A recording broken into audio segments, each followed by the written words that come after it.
Tonight on DC News Now, we take a look at the streets and sidewalks still treacherously covered in ice and snow. It's been really bad. How families are staying safe during these dangerously cold conditions. Hi, everyone. Tracking the bitter cold, but also more snow. It's back in the forecast. Let's talk about it coming up. Mega landlords sued for allegedly fixing rent prices. I said, can you write down the prices of the units we saw? And they said, no, they're artificially inflating the prices. Tonight, renters telling us they want these companies to be held accountable. Playoff fever hits the DMV as Commanders fans head to the warmth of Tampa. The excitement ahead of Sunday's wildcard game.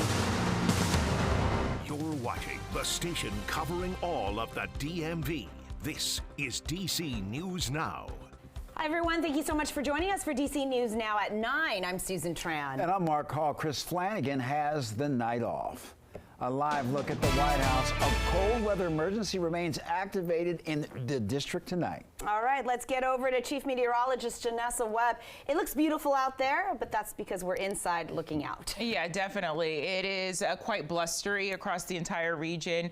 Mark said he went out for a run earlier and enjoyed it. And he actually said it was a little balmy out there, but folks, it is not balmy across the DMV. It's quite windy right now, and that's bringing our wind chills down. It's beautiful. We're sitting under a lot of clearing, and that ice is still accumulating across the region just because we haven't had warmer temperatures. Look at the wind flow for our eastern communities from Riverdale, Bowie, Prince George's County up towards Baltimore, 25 to 30 mile per hour wind flow. And so that's going to start to exit after midnight tonight. But the feel like temperature, the farther west you go, single digits, teens for our eastern locations. We do have that winter weather advisory. They have extended this until tomorrow across Kaiser and Cumberland area, the higher terrain. And so we do have a few more snowflakes that are headed our way. Tomorrow morning, it's off to a very chilly start into the 20s, but the largest story is this storm system that's out towards Texas right now. It's aiming towards the DMV. We'll look at timing coming up. All right, Janessa, let's talk more about the great DC dig out. It continues. The DPW snow teams, they were out shoveling today. You can see them. They're having to break through all of that ice and snow. It's all packed down. And they say they're now focused on all of these smaller residential streets and bridges, which we're thrilled about. The brutal temperatures tonight are only worsening with that wind chill. Yeah, unforgiving, Susan. DC's under a cold weather emergency, and it comes as some sidewalks and side streets remain icy.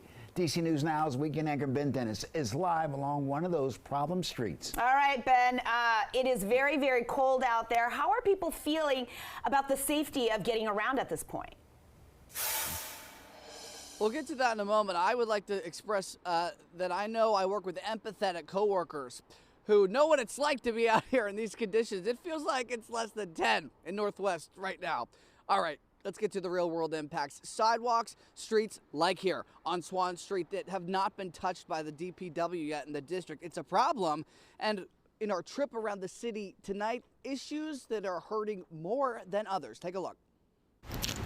You know, it's cold out here. A frigid start to 2025, tackled by D.C. residents head on. You got to tiptoe. It's icy. Concerns about some roads and walkways left untouched, only making matters worse, including along 8th Street in Southeast today. It's been really bad. Prepare to put on the right shoes. You know, you cannot really eliminate sometimes the slipperiness of this ice. Overnight, the brutal cold is renewing safety concerns among the more vulnerable, including Chris Robinson, waiting for a D.C. hypothermia shelter to open at 7 tonight. You get frustrated, you get angry, you be hungry. And about safety. About slurred speech, lethargy, clumsiness. Children's National Hospital on signs kids should visit the ER after being in dangerous cold. As you start to get to temperatures in the teens, you can really get to a level of hypothermia within minutes if you're not appropriately dressed.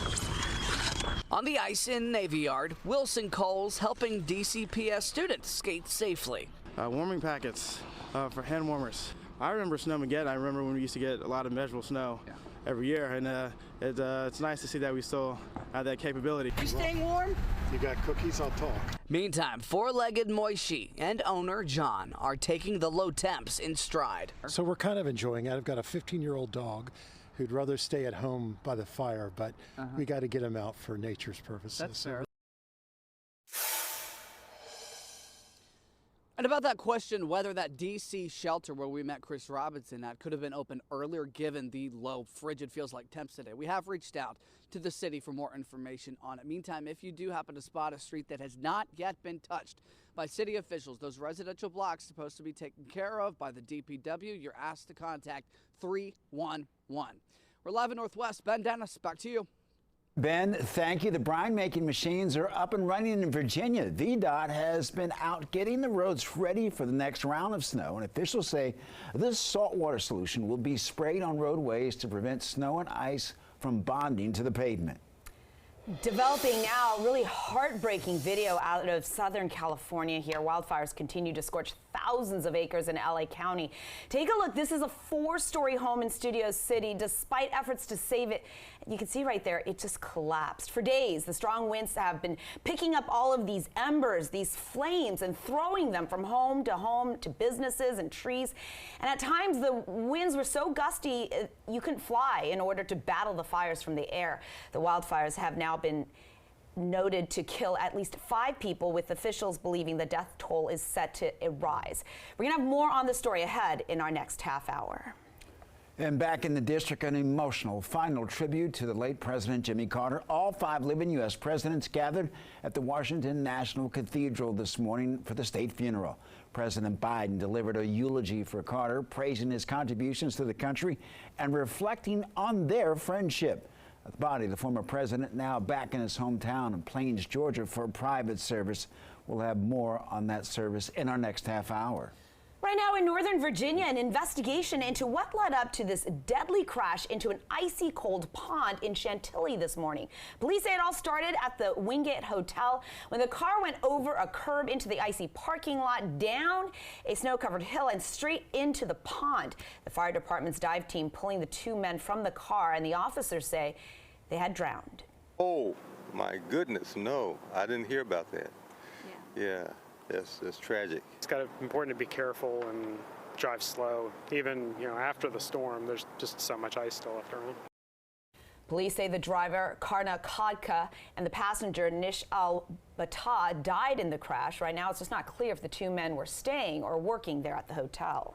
Well, high rent prices in the district are frustrating for renters. And now the Department of Justice is suing 6 major landlords, accusing them of colluding to keep them high. DC News Now's Daniel Hamburg is in Navy Yard with why renters want accountability.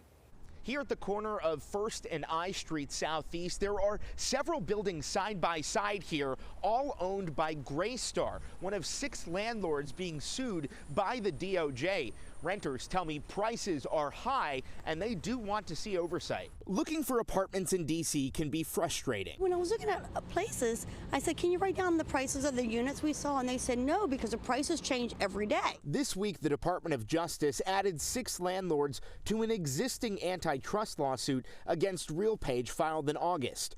RealPage runs an algorithm that recommends rental prices to landlords. And the DOJ says landlords are using that algorithm and privately sharing sensitive information with their competitors to boost profits. That type of collusion sounds pretty terrible. I don't think they should have that ability to actually communicate with each other and determine, because, they're all going to raise their prices a certain amount, and that's going to leave people out and push people away. D.C. was the first jurisdiction to sue RealPage, and more than a dozen landlords. Attorney General Brian Schwab says a high concentration of apartment buildings are owned or managed by companies that use RealPage's software. All these companies, no matter if it's buying a house or renting, they're artificially inflating the prices. According to the Washington Post, 1 square mile in Navy Yard has 22 buildings that use RealPage to set rents.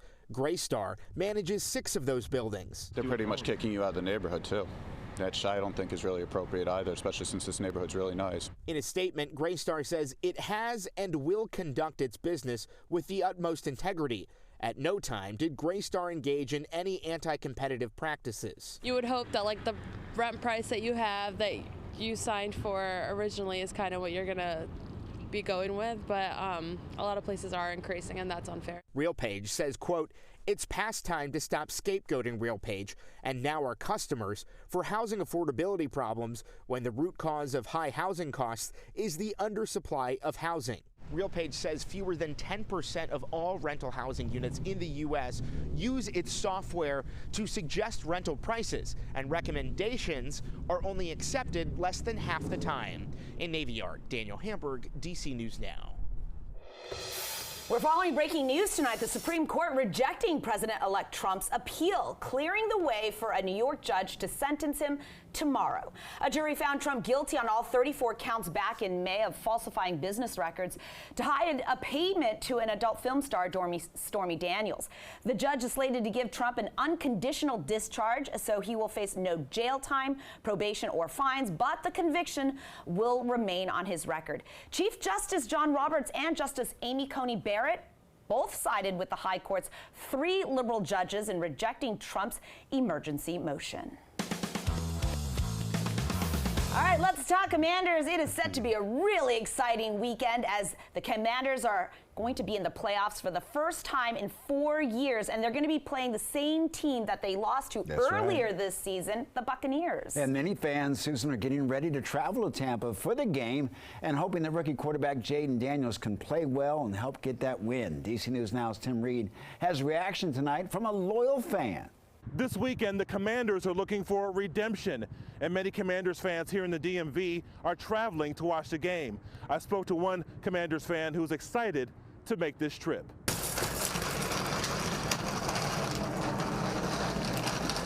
Ted Abella is preparing for a big trip.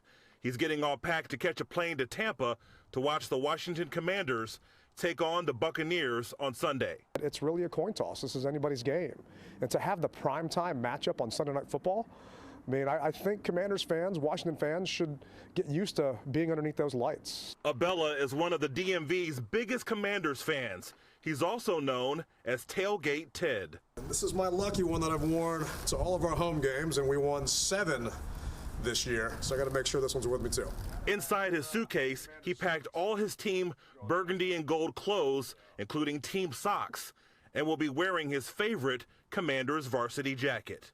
I just can't wait to get down there with all my burgundy and gold brothers and sisters, just to be around them, to take over that town. As quarterback Jaden Daniels and his teammates prepare for the big matchup, Tailgate Ted says he is so proud of what this team has accomplished under a phenomenal rookie quarterback. Did not know what this young man would be, but after seeing a full 17-game season out of him, just the heart he has, the tenacity, his just willingness to put in the work that's needed. The game gets underway Sunday night at 8 p.m. In Landover, Maryland, Tim Reed, DC News Now.